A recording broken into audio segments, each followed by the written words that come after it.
दरभंगा, तैयार हो जाओ स्टाइल और स्पीड की नई राइड के लिए।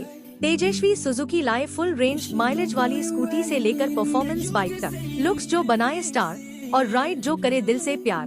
इजी EMI, इंस्टेंट डिलीवरी और बम्पर मॉनसून ऑफर्स सिर्फ तेजस्वी सुजुकी पर। आइए छोटी एकमी, सैदनगर, लहरियासराय, सुजुकी का असली स्टाइल सिर्फ तेजस्वी सुजुकी में। दरभंगा में भूमि विवाद को लेकर आपसी दो पक्षों में हुई विवाद।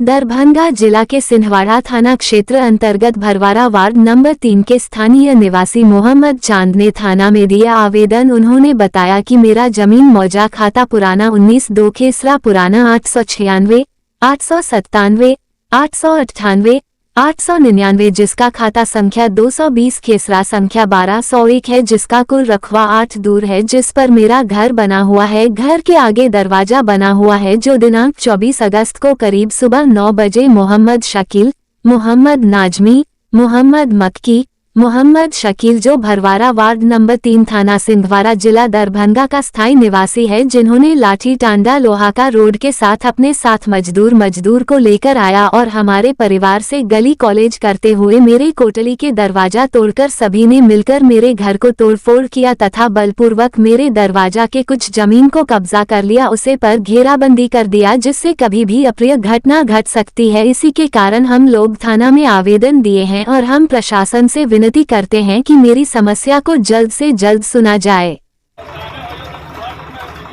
ये देखिए जबरदस्ती ईंटा गिरा रहा है जबकि उस दिन इसको रजिस्ट्री दिखाया गया है। ये शकील है और ये उसका बेटा है और ये कह रहा है कि तुमको जो जाना वो करो। ये रंगबाजी कर रहा है।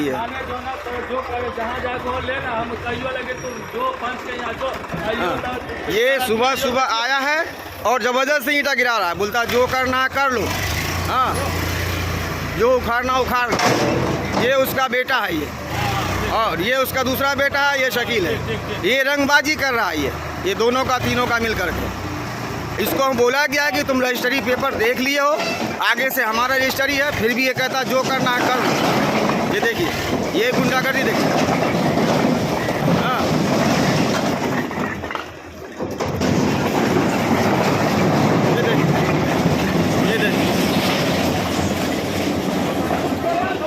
ये देखिए ये इसका बेटा है, ये जबरदस्ती कर रहा है, रंगबाजी कर रहा है ये, ठीक है। हाँ ये देखिए ना इसकी ज़मीन है ना कुछ है, इसका केवाला कैंसिल है वहाँ पर, चुपके ज़मीन ये पास करवाया है और जो फरीक है उसको लाया नहीं है, जिससे ख़रीदा है ना उसको लाया ना कुछ किया है, ना हमको पैसा दिया ना हमसे ज़मीन ख़रीदा है। जिससे ज़मीन ख़रीदा वो भागा हुआ है और वो एक बार भी नहीं आ रहा है और हम दूसरे आदमी हैं, हमसे ज़बरदस्ती कर रहा है ये, ठीक है। ये देखिए ये रंगबाजी देखिए इसका। हाँ ये तीनों बाप बेटा मिलकर ये रंगबाजी कर रहा, देखिए बोलता है तुमको जो करना कर लो, जहाँ जाना है जो कर लो। हाँ हम किसी से नहीं डरते हैं, पुलिस प्रशासन किसी से नहीं डर रहा है, ये बोल रहा है। ये मनमानी कर रहा है, यहाँ पे गुंडागर्दी कर रहा है ये, ठीक है। और ये बोलता है कि तुमको जो उखाड़ना उखाड़ लो। हाँ ये देखिए, हाँ ये किसी की नहीं मान रहा है, बोलता है कि ज़्यादा कुछ करोगे तो मारेंगे पीटेंगे, ये धमकी दे रहा है ये देखिए, ये देखिए ये देखिए इसका गुंडागर्दी देख रहे हैं। मना किया गया इसको लेकिन नहीं माना, बोलता जो करना कर लो।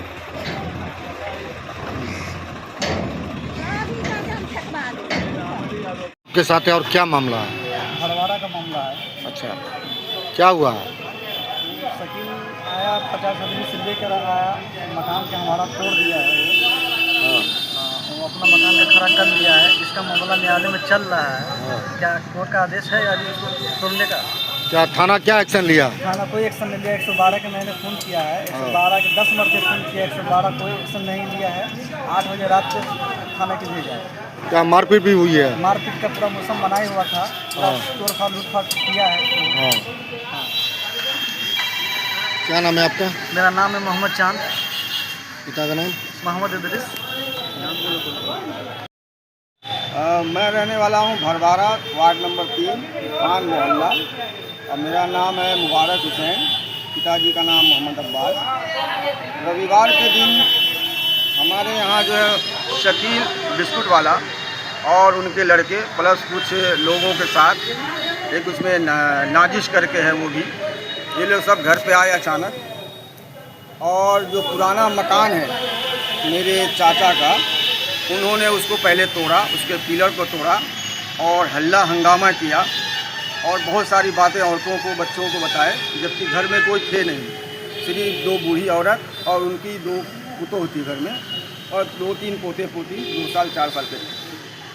मर्द कोई भी नहीं था, सिर्फ मेरा एक चचेरा भाई जिसका नाम चांद है वो था, वो भी बेचारा डर से साइड लग गया।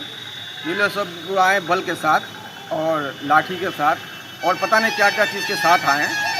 मेन मकसद था इनका क्या, घर को तोड़ के हमारे घर को और उस जगह अपना टीने का शेड डालना और ज़मीन को इलीगल तरीके से कब्ज़ा करना। और ये शुरुआत उन्होंने किया और 2 घंटे के अंदर उन्होंने खूंटा खंभा गाड़ के और 10-15 मज़दूरों के साथ टीना वीना चढ़ा के और 3 से 4 घंटे के अंदर दीवार भी आगे से जोड़ दिया उन्होंने। ज़मीन है किसका? ये ज़मीन हमारी ख़ानदानी है, 7 पुश्त के हम लोग वहाँ पर रहने वाले हैं। मेरा नाम मुबारक, मेरे अब्बू का नाम मोहम्मद अब्बास, उनके पिताजी का नाम अब्दुल गफूर, उनके पिताजी का नाम अब्दुल रहीम, उनके पिताजी का नाम जो है भोला दर्जी, उनके पिताजी का नाम शकरुल्ला था। ये उनकी रैयती ज़मीन चली आती आ रही है।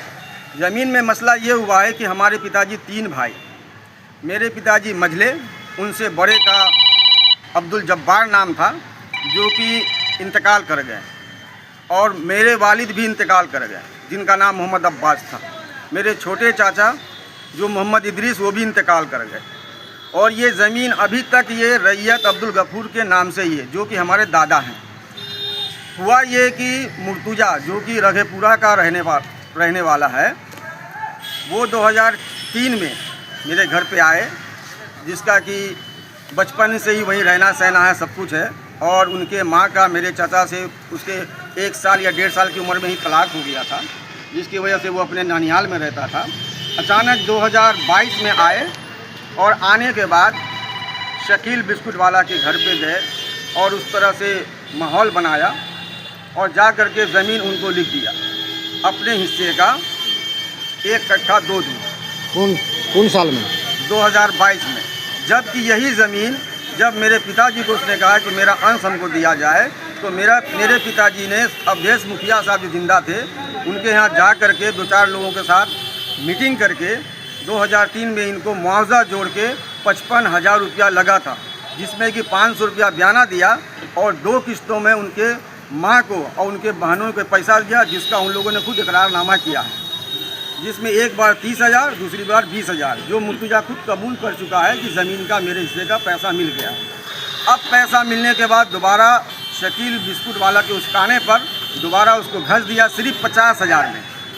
ठीक है, टोटल ज़मीन 50-55 लाख की है, जिसको उन्होंने 50,000 में बिस्कुट वाला ने लिखवा लिया है गलत तरीके से फर्जरी करके। और पेपर जो बनाया है केवाला, उसमें रैयत हमारा अब्दुल गफूर है जिसके नाम ज़मीन है, लेकिन मुर्तुजा ने क्या किया, उसमें रैयत दिखा दिया है अब्दुल रहीम को, जो कि अनवारुल का बाप है, और ये रैयत जो है अब्दुल गफूर के नाम है। इसको लेकर के थाना में कंप्लेन किया था? थाना में कंप्लेन किए, उसका प्रोसीजर हुआ, प्रक्रिया हुआ। तकरीबन 8-9 महीने से हम लोग कोर्ट कचहरी और हर जगह दौड़ रहे हैं, तारीख लड़ रहे हैं। अचानक जो है इतवार के दिन वो लोग आए हमला करने के लिए और कब्ज़ा करने के लिए, और ये कहते गए कि हमको डिग्री मिल गई है 144 में, आप उपस्थित नहीं हुए, किसी वजह से। हमने कहा कॉपी दिखाओ, उसमें पढ़ेंगे क्या लिखा हुआ है, तो कह रहे कॉपी भी नहीं दिखाएंगे, हमको ऑर्डर मिला है। तो हमने पूछा कि ऑर्डर का क्या मतलब है, अगर आपको 144 का डिग्री मिला तो उच्च न्यायालय में जाएंगे हम लोग, वहाँ पे जो फैसला होगा वो सुनेंगे, उसके बाद उस पर अमल करेंगे। और इसीलिए हमने कोर्ट में मैटर डाला था कि जिसका जो हक हिस्सा है, जिसका अंश है, वो बराबर लिया जाए। और अगर मुर्तुजा को यही ज़मीन चाहिए तो हमारा जो पैसा उन्होंने लिया है 2003 में, उसका मुआवजा जोड़ के अभी दे दे, जो ज़मीन के एवज में लिया था, हम ज़मीन भी दे देंगे। तो अगला मारपीट करने के ऊपर उतारू हो गया? अगला पूरा धमकी दिया सबको कि तुम लोग रोक नहीं सकते हो, तुम्हारे पास, यहाँ तक कि मेरी चच्ची को उसने कहा कि तुम्हारे पास खाने का औकात नहीं है, तुम लोग कुछ नहीं कर पाओगे, थाना में जाओ, गांव समाज में जाओ, जिसके पास जाना जाओ, हमारा कुछ नहीं बिगाड़ सकते। न्यायालय में केस चल रही है? केस चल रहा है, 2-3 हेयरिंग हो चुका, हम लोग जा चुके हैं। आज भी हमारा केस है, आज भी हमारा डेट है वहाँ पे सिविल कोर्ट में, उसके लिए हम आए हुए हैं दरभंगा। कहाँ पर का मामला ये है? ये भरवारा खान मोहल्ला वार्ड नंबर 3, जिसको पैठन टोली कहते हैं। अपना परिचय दीजिए। मेरा नाम मुबारक हुसैन, वल्द मोहम्मद अब्बास, दादा अब्दुल गफूर खलीफा। पोलो मैदान स्थित प्रेक्षागृह में सीपीआईएम की ओर से बहादुरपुर विधानसभा स्तरीय कार्यकर्ता सम्मेलन पार्टी जिला सचिव अविनाश ठाकुर मंटू की अध्यक्षता में संपन्न हुआ। सम्मेलन को संबोधित करते हुए पार्टी पोलित ब्यूरो सदस्य कॉमरेड अशोक धाबले ने कहा कि आज बिहार करवट बदल रहा है। यह आंदोलन सिर्फ बिहार का नहीं, पूरे भारत का आंदोलन बनेगा। मोदी सरकार ने गरीबों को और गरीब बना दिया और अमीरों को और अमीर। अदानी, अंबानी, टाटा, बिरला जैसे पूंजीपतियों की तिजोरी भरने का काम किया गया है। 1974 में जेपी आंदोलन से कांग्रेस की सत्ता हिली थी। आज फिर बिहार की जनता मोदी नीतीश की सरकार को उखाड़ फेंकेगी। सोचिए, ऊपर के 1% लोगों के पास 40% संपत्ति है, जबकि नीचे के 50% लोगों के पास सिर्फ 3%। यही असली संघर्ष है। किसान सभा के संस्थापक सदस्य कॉमरेड सहजानंद सरस्वती ने कहा था, जोतने वाले को जमीन मिलनी चाहिए। यही हमारी लड़ाई है। नीतीश भाजपा की दलाली कर रहे हैं। आरएसएस और भाजपा देश को बांटने का काम कर रहे हैं। 79 जगह पर फर्जी वोटिंग कराई गई। मोदी जी की डिग्री फर्जी है। फर्जी मतदान करके ये जीते हैं। बहादुरपुर विधानसभा सीट सीपीआईएम को मिलनी चाहिए और मिलेगी भी। बूथ लेवल कमेटी बनाए, भाजपा जदयू को हराए और इंडिया गठबंधन को जिताए। 1 सितंबर को पटना रैली में सीपीआईएम के झंडे के साथ शामिल हों और इतिहास रचें। राज्य सचिव कॉमरेड ललन चौधरी ने कहा कि पिछले लोकसभा चुनाव में वोटर ठीक थे, लेकिन विधानसभा चुनाव के वक्त मतदाता सूची फर्जी हो गई। इस बार धांधली से 65 लाख मतदाताओं के नाम काट दिए गए हैं। याद रखिए, 200 वर्षों की गुलामी और संघर्ष के बाद 1947 में देश आजाद हुआ था, लेकिन आज की सरकार गांधी के हत्यारे गोसे की राह पर चल रही है। दिल्ली बॉर्डर पर किसान आंदोलन में 700 किसानों ने शहादत दी। लड़ाई का बिगुल बज चुका है। लोग जाग चुके हैं और बदलाव होकर रहेगा। आज स्थिति यह है कि बिना रिश्वत दिए कोई काम नहीं होता। ये व्यवस्था बदलनी होगी। हमें वर्ग संघर्ष को तेज करना है, वामपंथी एकता को मजबूत करना है, बूथ बूथ पर मीटिंग करनी है और संगठन को मजबूत करना है। बहादुरपुर सीट हमें जन आंदोलन से जरूर मिलेगी। और याद रखिए, 1 सितंबर 2025 को पटना रैली को ऐतिहासिक बनाना हम सबकी जिम्मेदारी है। कॉमरेड अवधेश कुमार ने कहा कि पिछले 20 वर्षों के नीतीश कुमार के शासन का नतीजा सबके सामने है। गरीबों और भूमिहीनों को सामंती भूमाफियाओं के चंगुल से मुक्त कराकर जमीन मिलनी चाहिए थी, लेकिन ऐसा नहीं हुआ। आज नीतीश को हराना ही पहला काम है। बदलाव की लहर पूरे बिहार में है। चुनाव आयोग की धांधली से 65 लाख नाम मतदाता सूची से काट दिए गए हैं। ये लोकतंत्र की हत्या है। बीजेपी हारने जा रही है। आरएसएस एक आतंकवादी संगठन है। बिहार का ये चुनाव ऐतिहासिक महत्व रखता है। हमें एनडीए को हराना होगा और इसके लिए बहादुरपुर विधानसभा सीट सीपीआईएम को दिलानी ही होगी। विधायक दल के नेता कॉमरेड अजय कुमार ने कार्यकर्ताओं को संबोधित करते हुए कहा कि आज देश एक गहरे संकट से गुजर रहा है। मोदी सरकार संविधान बदलने की साजिश कर रही है और इसका असर सिर्फ बिहार ही नहीं, पूरे भारत पर पड़ेगा। बिहार में 22 लाख एकड़ सरकारी जमीन है। इससे 30 लाख परिवारों को बसाया जा सकता है। हमारी मांग पर सरकार ने भूमिहीन परिवारों को 5 डिसमिल जमीन देने का वादा किया था, लेकिन वह वादा आज तक ठंडे बस्ते में पड़ा है। आज बेरोजगारी चरम पर है। गांव-गांव में स्कूल, सड़क, अस्पताल की जरूरत है। ये किसान विरोधी सरकार है। खाद और उर्वरक तक महंगे कर चुकी है। ट्रांसफर पोस्टिंग में लाखों की रिश्वत ली जाती है।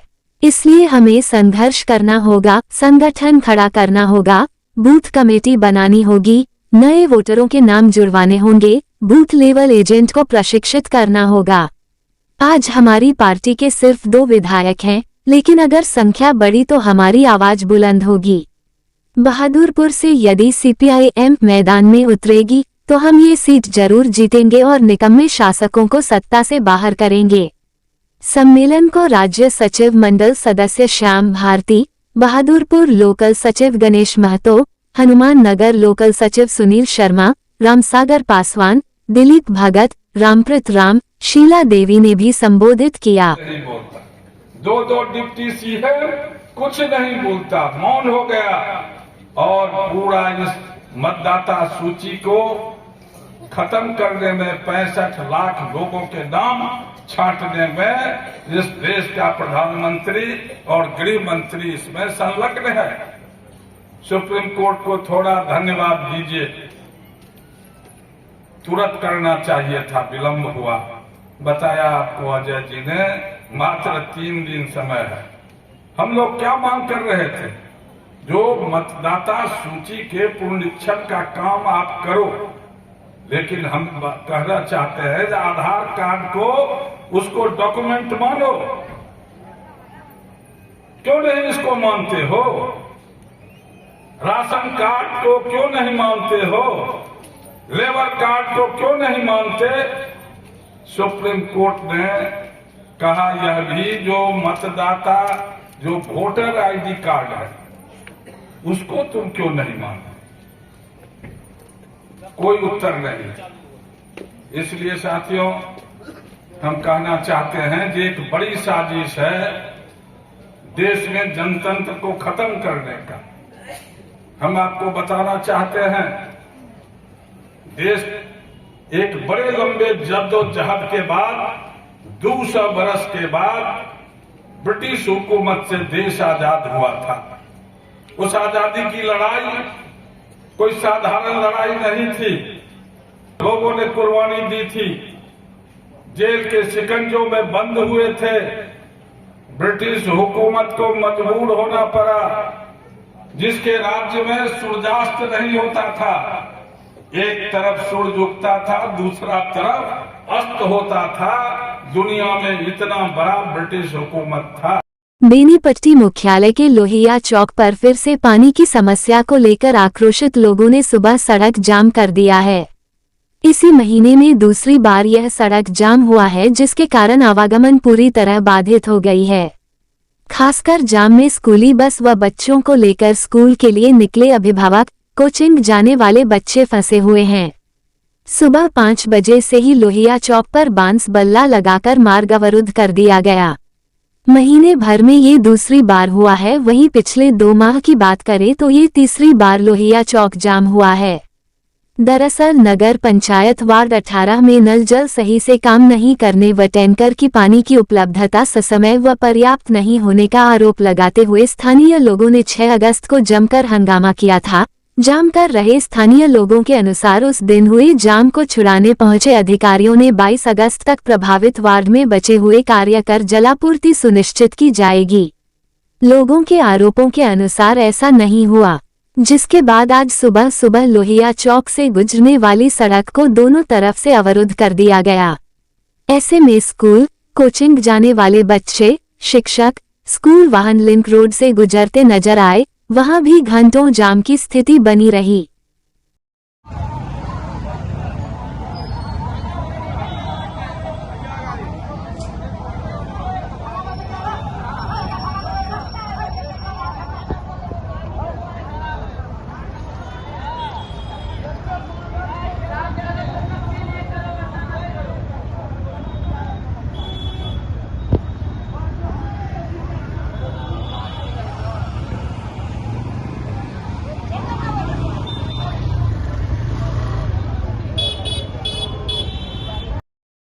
की समस्या किया जाम करने से? समस्या हमको ये है कि सीओ साहब ने बोला था कि आपको 10-15 दिन में हम नल जल आपको लगवा देंगे, लेकिन सीओ साहब इसको देने हो गया 100। वीडियो साहब के पास गया कागज, वो इसको हो गया 101 महीना 10 दिन, इसको अभी तक पूर गया। 1 महीना 20 दिन पूर गया, लेकिन अभी तक कोई संभावना नहीं हुआ यहाँ पे। ठीक है, हम इसीलिए हम लोग घेराव किए हैं और कुछ उसमें कुछ नहीं है। हम लोग को सुरक्षा चाहिए, हम लोग सुरक्षा से रहना चाहते हैं। हम इतना ही बोल सकते हैं। हम लोग को पानी का वास्ता चाहिए, कुछ पानी का पानी हम लोग को चाहिए, नल जल के लिए। अभी अगर स्थिति नहीं सामान्य होती है, वो लोग नहीं सुनते हैं, तो फिर आगे आप लोग क्या आप लोग करेंगे? वही जाम रहेगा, धरना प्रदर्शन होगा, धरना प्रदर्शन होगा, इसमें कुछ नहीं है। हमको ये सुरक्षा चाहिए, हमको नहीं, सब आदमी के लिए, जनता के लिए सुरक्षा चाहिए हमको। जी क्या बोल रहे थे, क्यों जाम किया आप लोग?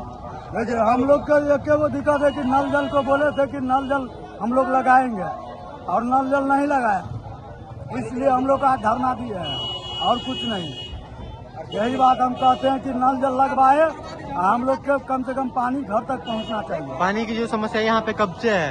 यहाँ कब से है, यहाँ कम से कम 1 महीना से ऊपर हो गया, 1 महीना से ऊपर हो गया।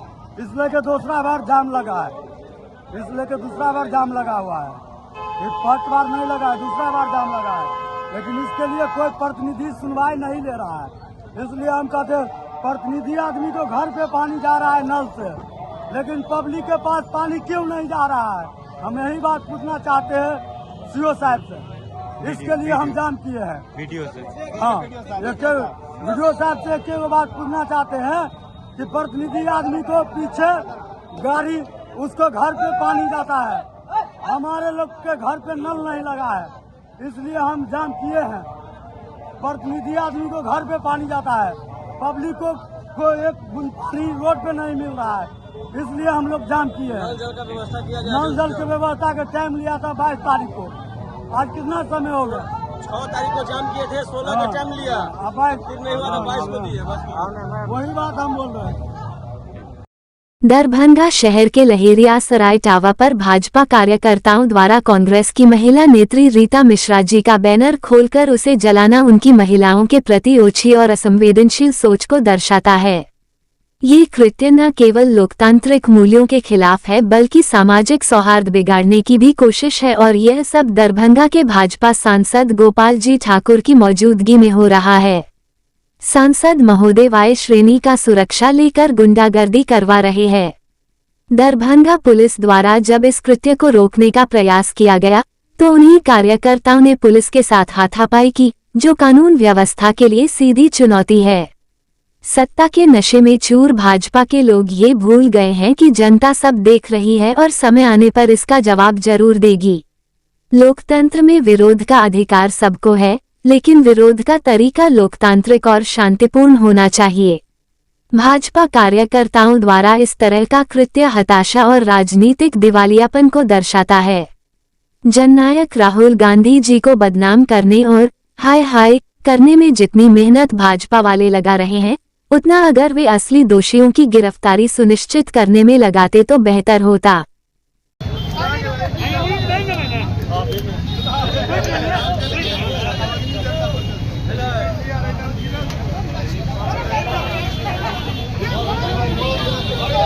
जिंदाबाद जिंदाबाद।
अरे भाई इधर से घुसिएगा, हाथ भी इधर रखिएगा। आप भी फ्रेम बना रहे हैं कि क्या कर रहे हैं?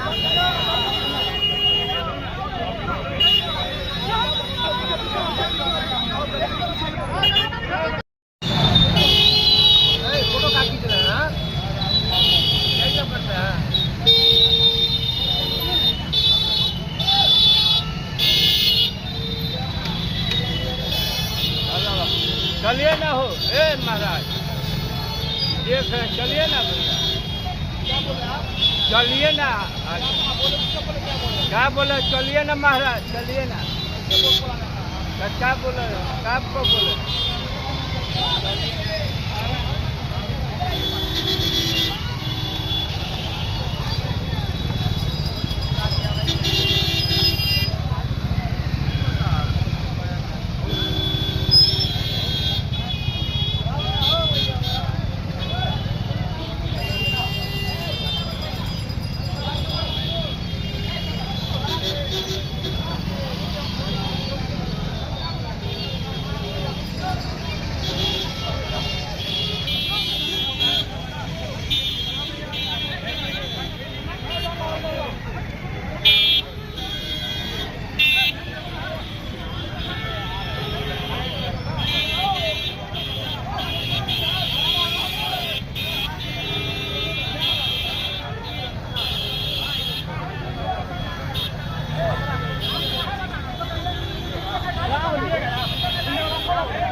अभी ये वीडियो मुझे लड़ियासराय टावर से किसी ने भेजा था। मैंने ये वीडियो देखा, अफसोस आता है इस सोच पर। ठीक है, विरोध कीजिए आप, विरोध करने का हक लोकतंत्र में सभी को है। कल जो प्रधानमंत्री को लेकर जिस तरह से कहीं टिप्पणी की गई, यह निंदनीय है। इसकी भर्त्सना हम सभी कर रहे हैं। इसमें राहुल जी की कहीं गलती नहीं है। अब कौन मंच पर चढ़ा, वो कांग्रेस पार्टी का था कि वो भाजपा के ही कार्यकर्ता थे जो कांग्रेस का टी शर्ट पहन कर ये काम किया। लेकिन चलिए, आप विरोध कर रहे हैं, आप राहुल जी को टारगेट कर रहे हैं। पहली बात तो आपको राहुल जी को टारगेट करने से ज़्यादा ज़रूरी था कि आप जिसने ये हरकत किया उसकी गिरफ्तारी में लगते तो शायद अच्छा लगता है कि देश के प्रधानमंत्री के बारे में ऐसी बातें कही है। लेकिन सबसे बड़ा अफसोस इस बात का आया जो फिर से एक बार भाजपा का महिला विरोधी भाजपा चेहरा सामने आ गया। हम कांग्रेस की महिला नेत्री हैं सीता मिश्रा जी, सीनियर लेडी हैं, उनका बैनर लगा था लहरियासराय टावर पर, उसको खोलकर उतारा गया।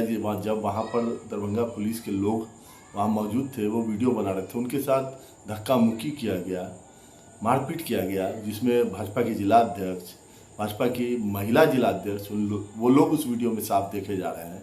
और साथ ही हमारे दरभंगा के सांसद गोपाल जी ठाकुर, जिनको कल 22 श्रेणी का सुरक्षा मिला है, उस 22 श्रेणी की सुरक्षा में वो अपने भाजपा के कार्यकर्ताओं द्वारा गुंडागर्दी करवा रहे हैं।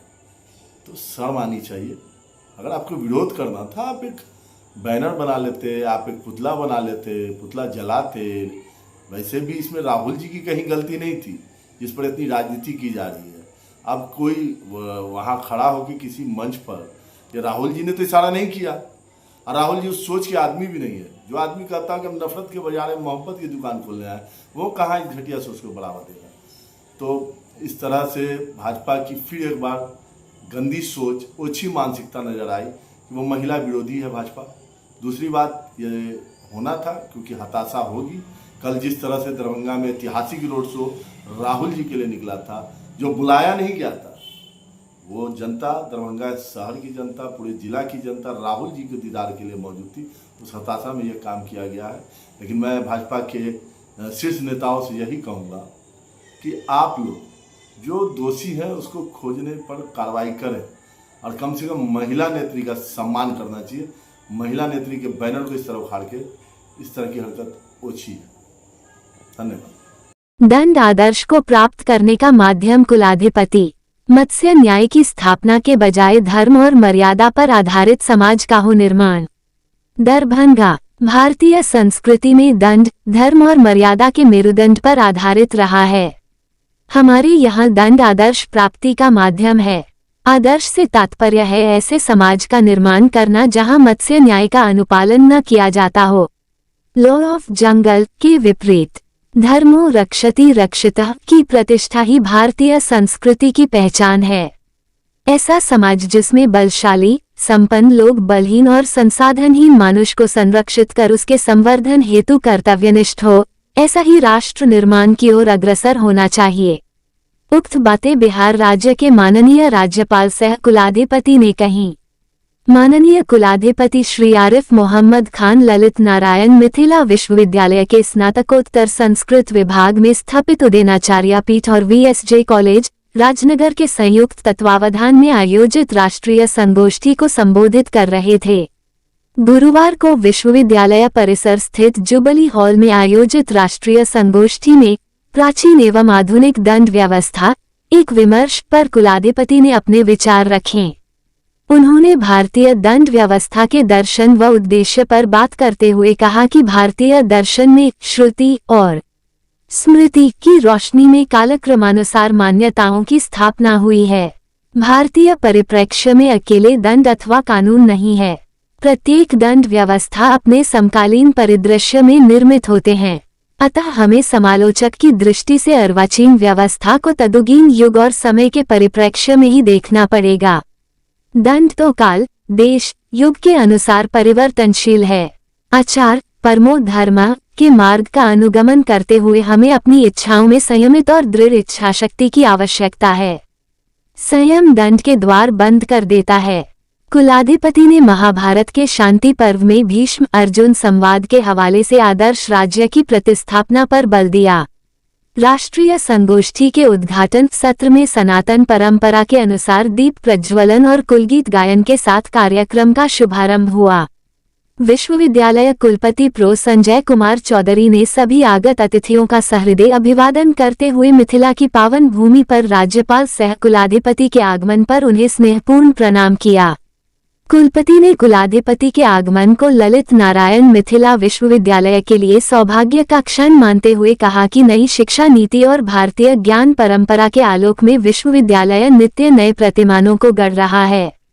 स्किल डेवलपमेंट प्रोग्राम और मेरू योजना के अंतर्गत उन्नत शोध संस्थान की प्राथमिकता रही है। कामेश्वर सिंह दरभंगा संस्कृत विश्वविद्यालय के कुलपति प्रो लक्ष्मी निवास पांड्या ने इस संगोष्ठी के पटल पर रखे विषय की विद्वत्पूर्ण विवेचना की। नारद सूत्र, मनुस्मृति और कौटिल्य के अर्थशास्त्र में निहित सूत्रों द्वारा भारतीय पुरातन और आधुनिक दंड व्यवस्था पर विचार रखें। उन्होंने कहा कि दंड से ही प्रजा शासित होती है और इसी में प्रजा का कल्याण भी निहित है। दंड धर्म है और धर्म विवेकपूर्ण कर्म। संगोष्ठी के विशिष्ट अतिथि श्यामा प्रसाद मुखर्जी विश्वविद्यालय रांची के पूर्व कुलपति प्रो तपन कुमार शांडिल्य ने सभा को संबोधित करते हुए कहा कि मानव समाज के लिए न्यायिक व्यवस्था का होना अनिवार्य है। अनुशासन बनाए रखने के लिए दंड की व्यवस्था जरूरी है।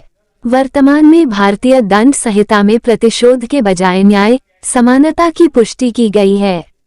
दरभंगा नगर विधायक सह मंत्री बिहार सरकार श्री संजय सरागवी ने वैदिक, बौद्ध ग्रंथों, अर्थशास्त्र आदि भारतीय ग्रंथों के उद्धरण से दंड व्यवस्था पर विचार रखें। उत्तर प्रदेश से आगत वरिष्ठ समाजसेवी श्री नरेंद्र कुमार त्यागी ने आधुनिक भारतीय दंड व्यवस्था को प्राचीन भारतीय संस्कृति और सभ्यता का ही परिपक्व रूप स्वीकारा।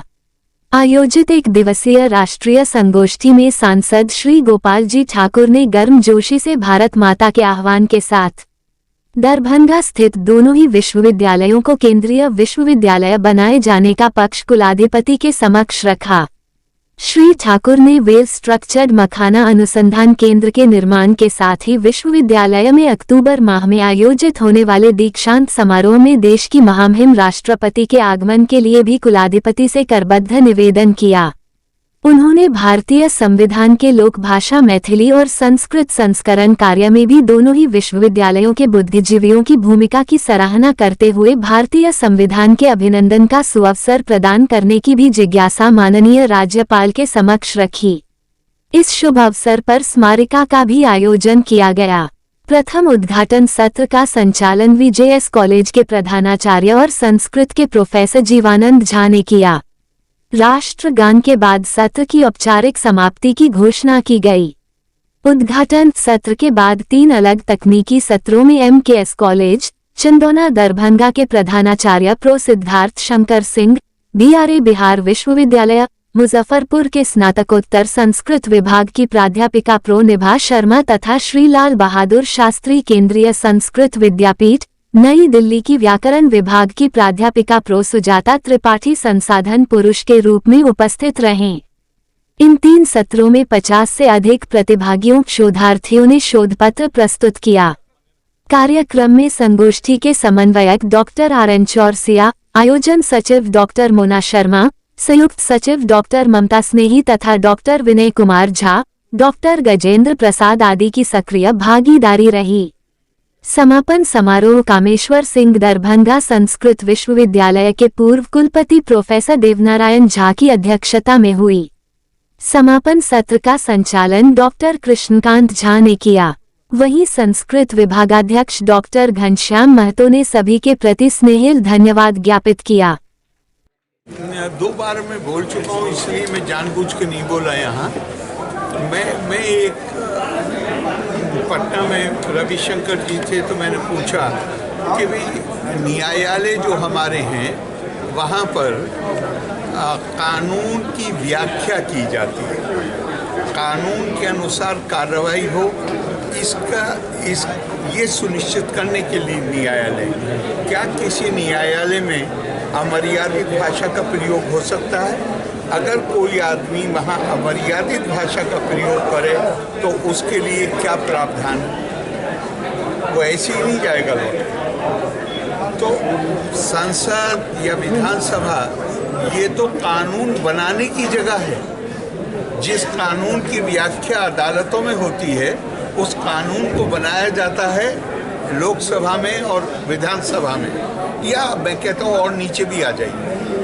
क्या वहाँ पे हमारा लोकतंत्र में आखिरी अधिकार, सबसे बड़ा अधिकार जनता का है? तो जनता को बताना है ये बात कि क्या हम इसको स्वीकार करेंगे कि संसद में अमर्यादित भाषा में नारे लगाए जाएं, अमर्यादित भाषा में इस तरह से गिरी हुई जो शब्द मुझे आपको पार्लियामेंट में ये कहना है, आपने कोई बात कही जो मेरे हिसाब से तथ्यों के अनुसार नहीं है, तो मुझे क्या कहने की इजाज़त? मैं आपको झूठा नहीं कह सकता पार्लियामेंट में, मैं आपको ज़्यादा से ज़्यादा ये कह सकता हूँ कि आप जो कह रहे हैं वो सही नहीं। पार्लियामेंट में मैं आपको आप भले ही आपका तथ्यहीन हो बात, मैं आपका माननीय सदस्य हूँ, जिनको पूरे देश की जनता ने चुना है, उनके लिए ऐसे शब्दों का प्रयोग करना शर्म आती है। बस यही। Thank you. शोधार्थी बंधुओं, मैं अपनी ओर से माननीय कुलाधिपति जी का हार्दिक अभिनंदन, हार्दिक स्वागत करता हूँ। आप सभी लोगों को नमस्कार। विषय जो है उसका विषय के विशेषज्ञ यहाँ है, वही अपनी बात रखेंगे, लेकिन चंद शब्दों में मैं अपनी बात रखता हूँ। विषय जो है प्राचीन एवं आधुनिक दंड व्यवस्था, एक विमर्श, तो निश्चित रूप से समसामयिक विषय है। दंड विधान अत्यंत ही प्राचीन है। मानव सभ्यता के क्रमिक विकास के साथ इसकी गाथा भी जुड़ी। वैदिक काल में भी अपराध होने लगे थे। वेदों में भी अपराधों की श्रेणी और उसके अनुसार दंड की चर्चा है। ऋग्वेद, सामवेद सहित कई ग्रंथों में भी इसकी चर्चा। कालांतर में बौद्ध ग्रंथों में भी दंड विधान की चर्चा मिली। कौटिल्य के अर्थशास्त्र से लेकर कालिदास के अभिज्ञान संकुलम में भी और चीनी यात्री वेदसांग के द्वारा भी इस समय मौजूद अपराध और दंड की चर्चा है। लेकिन आगे चलकर जब महत्वाकांक्षाएं टकराने लगी, लोग न्याय अन्याय धर्म अधर्म का अंतर भूलने लगे, तब कहीं जाकर समाज में अपराध बढ़ा और दंड की आवश्यकता महसूस होने लगी। तब दंड को ही धर्म माना गया। अनुस्मृति में इसकी चर्चा है। राजा रजवाड़ा की आपसी वैमनस्यता, ब्रिटिश शासन की घुसपैठ, फिर भारत का गुलाम होना, अंग्रेजों के शासन में आपराधिक गतिविधियां बढ़ी। 1860 ईस्वी में आईपीसी इंडियन पेनल कोड अधिनियमित हुआ और 1/1862 में यह लागू हुआ। इसमें अपराधों की परिभाषा और दंड का निर्धारण किया गया। इसमें 23 अध्याय एवं 511 धाराएं हैं। वस्तुतः बदलते समय में तकनीकी घुसपैठ और नकारात्मकता के कारण अपराध के तौर तरीके भी बदले हैं। इसलिए न्याय प्रणाली और दंड विधान का आधुनिकीकरण तथा अप्रासंगिक कानूनों से छुटकारा बहुत जरूरी था। ऐसे यह नंबर 1 विश्वविद्यालय है और इस विश्वविद्यालय को मेरू के द्वारा रिसर्च यूनिवर्सिटी का दर्जा प्राप्त है और आने वाले समय में ये और आगे बढ़े, एकेडमिक्स इसका और इम्प्रूव करे, इस पर सतत हम लोग प्रयास करते हैं और आगे बढ़ने की कोशिश में लगे हैं। NEP 2020 के माध्यम से जितने भी स्किल डेवलपमेंट से संबंधित कोर्स जो रेगुलर कैरिकुलम में हो, उस सब को इनकॉर्पोरेट करने का एक योजना तैयार है और हो भी रहा है। अपराध अनुसंधान विभाग द्वारा जो कोर्स चलता है, AI के द्वारा जो कोर्स चलता है, वो शीघ्र ही सितंबर के 15 तारीख के बाद शुरू होगा, ऐसी संभावना हम व्यक्त कर रहे हैं। साथ में इस मंच पर आसीन यहाँ के लोकल विधायक सह मंत्री संजय जी, जो विश्वविद्यालय के विकास के लिए सतत प्रयत्नशील रहते हैं, हम लोग आपस में टेलीफोनिक टच पर रहते हैं। फिर इस कड़ी में भारत में ये पहला विश्वविद्यालय है जिसके क्षेत्र में एक दूसरा विश्वविद्यालय भी है, वो संस्कृत विश्वविद्यालय। उसके कुलपति महोदय यहाँ अपने बहुमूल्य समय को निकाल के आए हैं, उनके प्रति भी बहुत ही श्रद्धा और आवभगत हम करते हैं। उनके पास बैठे हुए हमारे मित्र बंधु तपन जी, जो पूर्व कुलपति रांची में रह चुके हैं, श्यामा प्रसाद मुखर्जी विश्वविद्यालय के, उन्होंने भी इस परिचर्चा में भाग लेने के लिए अपनी सहमति जताई।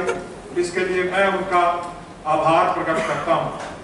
और सबसे अंत में हमारे नरेंद्र जी, वो एक उत्तर प्रदेश से एक समाज सेवी, दूसरों की सेवा करने वाले के रूप में जाने जाते हैं और प्रखर वक्ता भी रहे हुए हैं।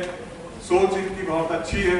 इन्होंने उत्तर प्रदेश से चलकर यहाँ आने का मेरे रिक्वेस्ट पर इन्होंने माना, इसके लिए मैं इनका आभार व्यक्त करता हूँ। आज ललित नारायण मिथिला विश्वविद्यालय के इस जुबली हॉल में आयोजित प्राचीन एवं आधुनिक दंड व्यवस्था विमर्श पर एक दिवसीय राष्ट्रीय सेमिनार में उपस्थित हमारे महामहिम श्रीमान आरिफ मोहम्मद खान साहब, इस मंच पर हमारे माननीय लोकप्रिय बिहार सरकार के मंत्री श्री संजय सरावगी जी, आदरणीय प्रोफेसर संजय कुमार चौधरी, जो इस विश्वविद्यालय के जब से आए हैं 3 दूनी रात चौगुनी इस विद्यालय का विकास किए हैं। ऐसे हमारे श्रीमान लक्ष्मी निवास पांडे जी संस्कृत विश्वविद्यालय में जब से आए हैं देख रहे हैं लगातार उसका भी विकास हो रहा है। और निश्चित रूप से हमारे प्रोफेसर तपन कुमार जी जो सांदेल साहब हैं उनको भी हम आज बधाई देंगे इस कार्यक्रम में। और श्रीमान नरेंद्र त्यागी जी और जो संचालन कर रहे हैं प्रोफेसर जीवानंद झा जी कार्यक्रम के संयोजक भी हैं। और हमारे अभिभावक आदरणीय देव नारायण झा जी जो पूर्व वीसी रहे, आदरणीय बैजनाथ चौधरी जी बैजू, आदरणीय उदय शंकर चौधरी जी, तमाम यहाँ उपस्थित हमारे वरिष्ठ कनिष्ठ अभिभावक, गार्जियन, बुद्धिजीवी, शिक्षाविद, महान प्रेस मीडिया के बंधुगण, निश्चित रूप से आज का जो यह कार्यक्रम रखा गया है इसके लिए आयोजक समिति को हम बधाई और शुभकामना देना चाहेंगे। तो आपके मन में इस तरह का कार्यक्रम आया और राष्ट्रीय संगोष्ठी इस महाविद्यालय परिसर में आपने रखने का काम किया। हम तो लगातार कहते हैं जो यदि शिक्षाविद, बुद्धिजीवी ऐसे ऐसे विषयों पर बैठ करके चर्चा न करें तो बेईमानी होगा। और हमारे महामहिम राज्यपाल महोदय इस कार्यक्रम में आकर के जो कार्यक्रम में शान बढ़ा दिए इसके लिए एक बार जोरदार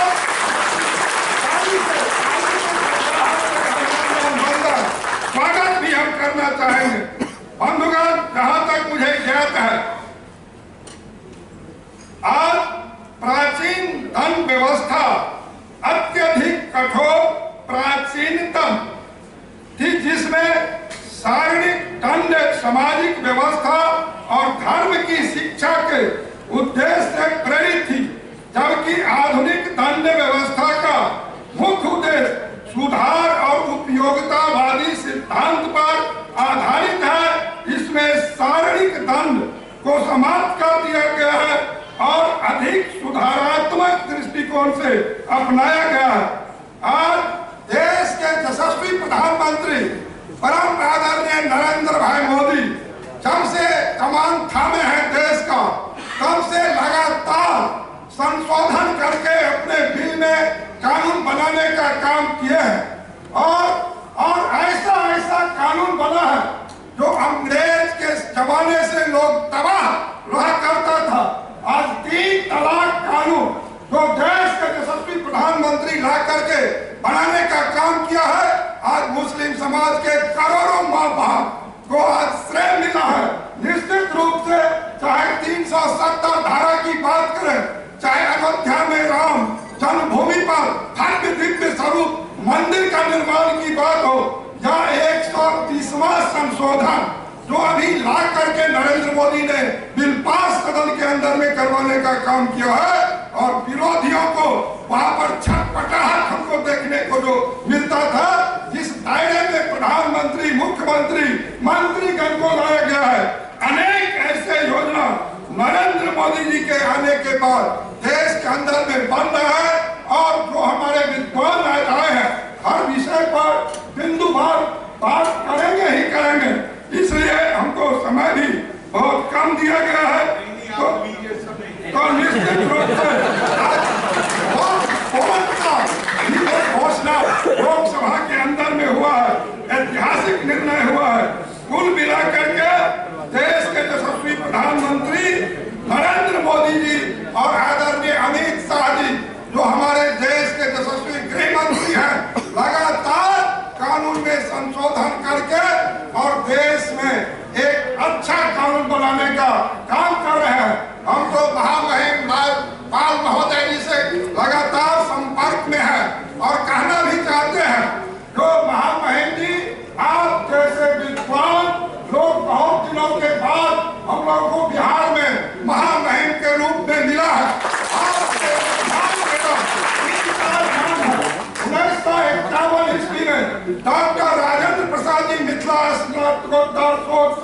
कोर्ट कैंप में शिलान्यास किए थे और 51 से आज तक उसमें कुछ हुआ नहीं था।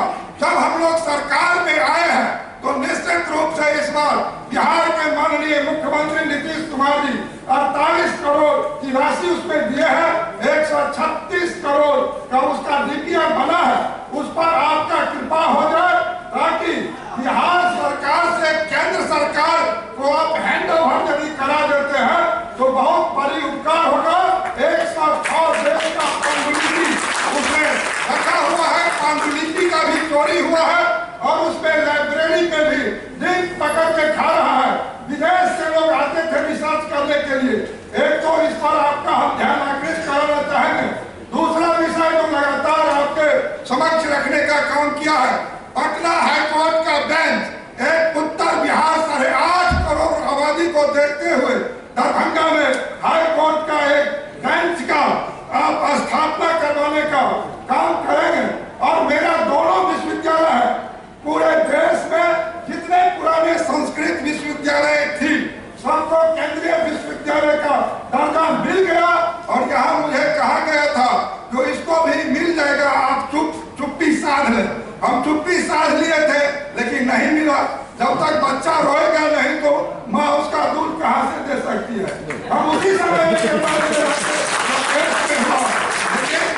पर मुझे कहा गया था तो एक आग्रह, संस्कृत विश्वविद्यालय को स्वतः होना है लेकिन मिथिला विश्वविद्यालय जो हमारे यहाँ पर कोसी, कमला, गंडक, बलान, भूतही, करे, अधमारू समूह के बीच में पिछड़ा क्षेत्र का विश्वविद्यालय है, इसको भी केंद्रीय विश्वविद्यालय में यदि आप नीति आयोग में जाते हैं इस विषय को रखेंगे तो वो भी संभव होगा। और नीति आयोग में जो हमारा बिहार का मखाना बोल जो पीएमओ में है रखा हुआ, यदि विषय को रखेंगे तो वो भी मेरा दरभंगा मखाना बोल भी होगा। यह भी हम आपसे मांग करेंगे। और एक विषय तो निश्चित रूप से नई शिक्षा नीति में जो लोकल भाषा को बढ़ावा देश के यशस्वी प्रधानमंत्री के द्वारा किया गया उसमें मिथिला क्षेत्र में निश्चित रूप से मैथिली में पढ़ाई हो और मैथिली में तो संविधान भी लिखा दिया गया है। प्रधानमंत्री के द्वारा महामहिम राष्ट्रपति जी उसका विमोचन भी कर दिया है।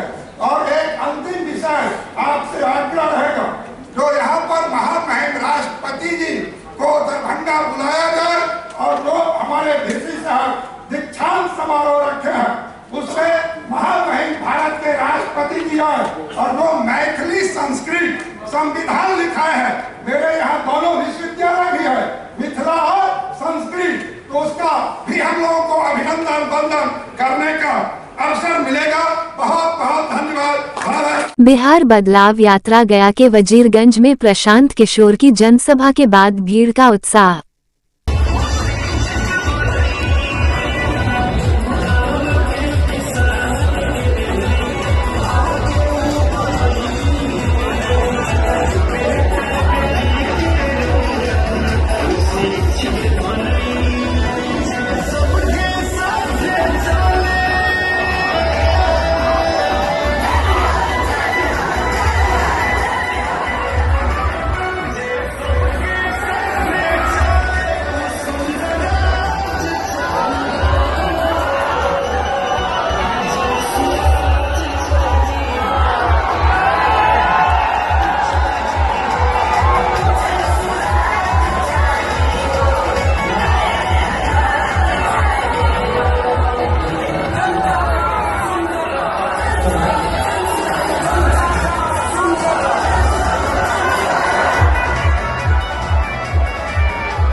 पिछले 25 सालों में जल जमाव, जाम और लूटखसोट से त्रस्त दरभंगा अभिषेक कुमार झा।